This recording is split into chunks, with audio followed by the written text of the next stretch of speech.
Thank you very much, Mr. Chairman. Madam Secretary, there's been some press reports about your testimony yesterday related to the Special Olympics, and I hope we can get that clarified here. Did you personally approve the elimination of the $18 million from your budget to help the Special Olympics?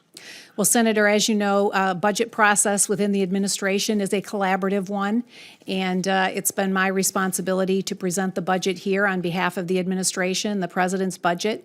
As I said then, and I'll say again, we had to make tough choices and decisions around the budget priorities, and we elected to hold harmless Title I and IDEA funding and funding for English language learners, knowing that that's going to really reach the greatest number of students. And let me just be very clear. Can I ask you, did you personally approve this, I think a yes or no will do, the $18 million cut of the funding for Special Olympics? No, I didn't personally get involved in that. Well, I want to tell you, whoever came up with that idea at OMB gets a Special Olympic gold medal for insensitivity.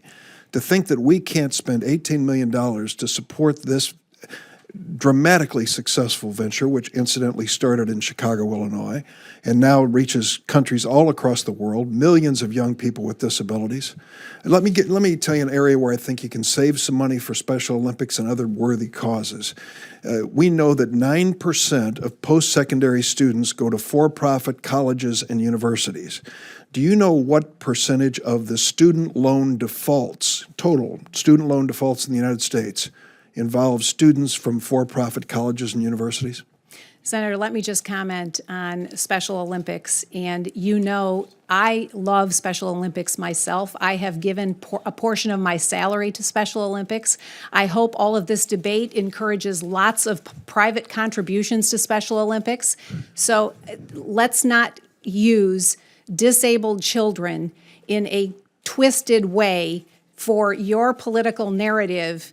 That is just disgusting and it's shameful. And well, Madam Secretary, let me tell you what, eliminating $18 million out of an $70 or $80 billion budget, I think is shameful too. I'm not twisting it. I asked you to answer yes or no. And you said that you did not personally approve this. It's not a yes or no answer. Well, it certainly is as far as I'm concerned. Someone has to accept responsibility for a bad decision. Back to the for-profit schools. Do you know what percentage of the student loan defaults in the United States are students from for-profit schools? 34%. 34%. 9% of the students coming out of post-secondary schools go to for-profit schools, but 34% of all student loan defaults are the students from these schools. They're being asked to pay too much for worthless training and education. They drop out heavily in debt with nothing to show for it, or end up completing the course and again can't find a job to pay off their loans. So let me ask you again, as Senator Murray has, don't you have a heart when it comes to 140,000 of these victim students who are trying through the borrower defense rule to get relief from the fraud that was perpetrated on them by these schools? Why is it taking so long for your department to give these students a break? Senator, no student should be defrauded, and if fraud is involved, there are consequences, and there will be consequences.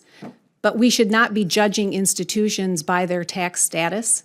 And let's be very honest here. I beg your pardon? There are bad actors on both sides of the equation. But 34% of the student loan defaults come from this one branch of tax status for profit colleges and universities. And we should not be judging by tax status, but by results for students. What are the results if 34% are defaulting? Let's talk about the ones that are doing a great job for students, such as Monroe College in New York. 6,000 students. 6,000 students at Monroe. And let's also talk about the nonprofits that are doing a bad job. They should be held accountable as well. That are but I will tell you subject something. to bribes. Monroe has 6,000 lying students.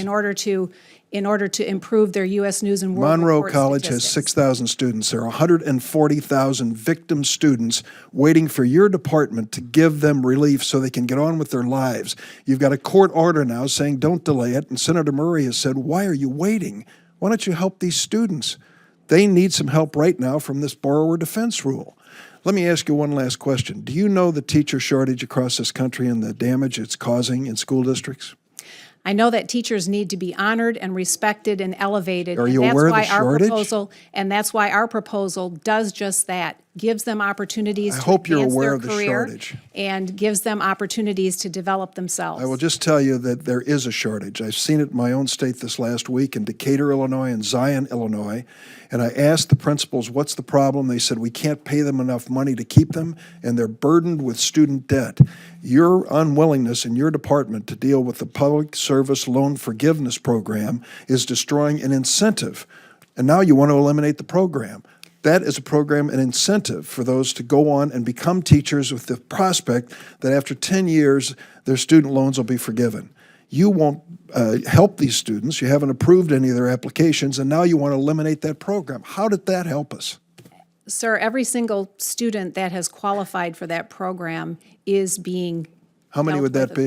accordingly. Remember, How many it's a would that 10-year be? program. The students that have applied haven't yet qualified. How about those who have applied? We How are many have you very much approved? honoring both the spirit and the requirements of that program. And now you want to continue- eliminate the program.